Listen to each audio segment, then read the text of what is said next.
நீங்க பல்லு ரொம்ப அதிகமா தேய்ச்சிட்டு இருக்கீங்களா? கிளீனா இருக்கும்னு நினைக்கிறீங்களா? இல்லவே இல்லைங்க. நீங்க உங்க பல்ல டேமேஜ் தான் பண்ணிட்டு இருக்கீங்க. I'm doctor Emma Jessie Joel, certified dentist and aesthetic surgeon.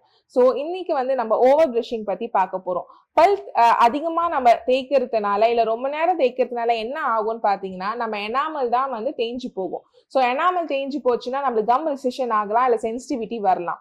So இதை எப்படி அவாய்ட் பண்ணலாம் அப்படின்னு பாத்தீங்கன்னா, எப்பவுமே வந்து பிரஷிங் வந்து பிரஷ் வாங்கும் போது வந்து இந்த 3 types of brushes, soft, medium, hard. எப்பவுமே வந்து மீடியம் பிரஷ் யூஸ் பண்ணுங்க, இல்ல most preferably soft brush use பண்ணுங்க. Don't get a hard brush.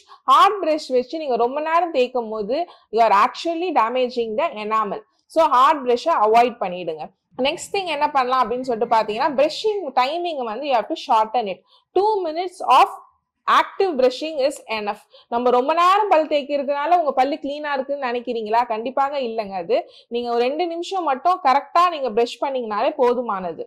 Next thing is கூடவே வந்து ஃபிளாசிங்கும் நீங்க வந்து ஆட் பண்ணிக்கோங்க. இதெல்லாம் பண்ணிட்டீங்கனாலே உங்க டீத் வந்து கிளீனா தான் இருக்கும். இதெல்லாம் பண்ணியும் வந்து அந்த கம் ரிசெஷன் ஆகி சென்சிட்டிவிட்டி ஆகுது அப்படின்னா தென் நீங்க கண்டிப்பாக டாக்டரை போய் பார்த்தே ஆகணும்.